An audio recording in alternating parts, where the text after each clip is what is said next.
خوتي شوفوا معايا هذا الفيديو القصير وراهو نهضروا على هذا الموضوع مهم بزاف والله. شوف. هي في 2006 بعث لا مشى الزاوية، انا مشيت 30 واحد، انا وبيونه والطار فضنا.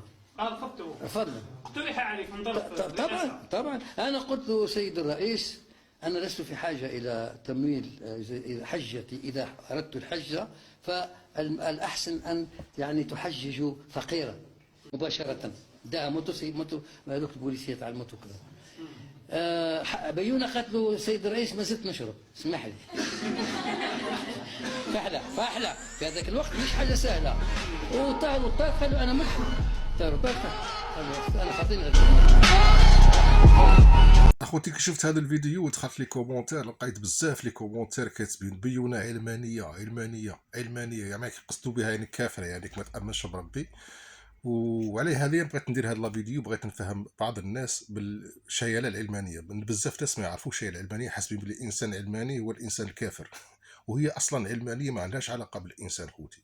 العلمانيه خوتي هو مبدا سياسي، ماشي دين وماشي ايديولوجيه. العلمانيه هي فصل الدين عن السياسه، فصل الدين عن السياسه. يعني كالدوله لا كانت تتمشى بالشريعه الاسلاميه فهي دوله اسلاميه، واذا ما كانتش تتمشى بالشريعه الاسلاميه فهي دوله علمانيه، يعني تفصل الدين عن السياسه وتتمشى بالقانون الوضعي اللي دايره الانسان. فالانسان ما يقدش يكون علماني، الدوله هي اللي تكون علمانيه. فهمتوا خوتي؟ الانسان يا يكون مسلم يا يكون غير مسلم. فهمتوا؟ ما يقدش يكون علماني. بصح تقد تعيش في دوله علمانيه كما الجزائر خوتي. الجزائر دوله علمانيه لانها تفصل الدين عن السياسه. المغرب، تونس، مصر، الدول الاوروبيه كلها، امريكا، كاين دول اسلاميه اللي تمشى بالشريعه الاسلاميه. يقولوا ايران والسعوديه، ولكن فيهم الشك. ما كانش دوله تتمشى بالشريعه الاسلاميه في العالم او بالشريعه اليهوديه او الشريعه المسيحيه. كانوا بكري الدول كانوا كاينين وكانوا بزاف، بصح الان ما بقاش. حتى السعوديه راهي طبقت الشريعه الاسلاميه فقط على الضعفاء وعلى الفقراء، ما طبقهاش على الاغنياء. وبالعوده الى بيونه، نقول الله يرحمها، بصح بيونه نعرفوها باللي غير مسلمه خوتي. بيونه ماشي مسلمه، بيونه ما تامنش بالدين، ما تطبقش الدين. بيونه عمرها ما صلت، عمرها ما صامت، عمرها ما حجت. وهذا اللي كان معها تاني هذا الكاتب معروف بانه غير مسلم. والطار غير مسلم. كاين بزاف شخصيات خوتي سياسيه وشخصيات فنيه في الجزائر غير مسلمه، ما يقولوهاش. ما يقدش يقول لك انا ودي ماشي مسلم، باسكو يخافوا من المجتمع الجزائري او يحترموا المجتمع الجزائري اللي في الغالبيه نتاعه مسلمين، يقدروا يعيشوا في وسطهم. حدنا بزاف الجزائر خوتي الناس غير مسلمين، بصح ما يقدش يقول لك بلي انا غير مسلم. والدين خوتي حريه شخصيه.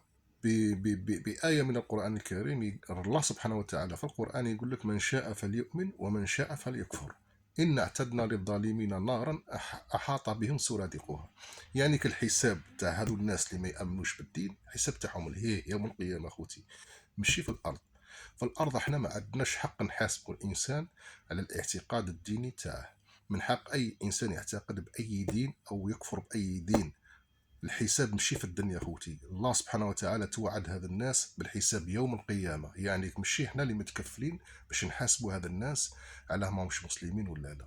العلمانية خوتي هي لا لايسيتي كما يقولوها بالفرنسي. لا لايسيتي هي مبدأ سياسي وليست نظام سياسي وليست دين وليست ايديولوجية. ابون انتوندر خوتي، والسلام عليكم.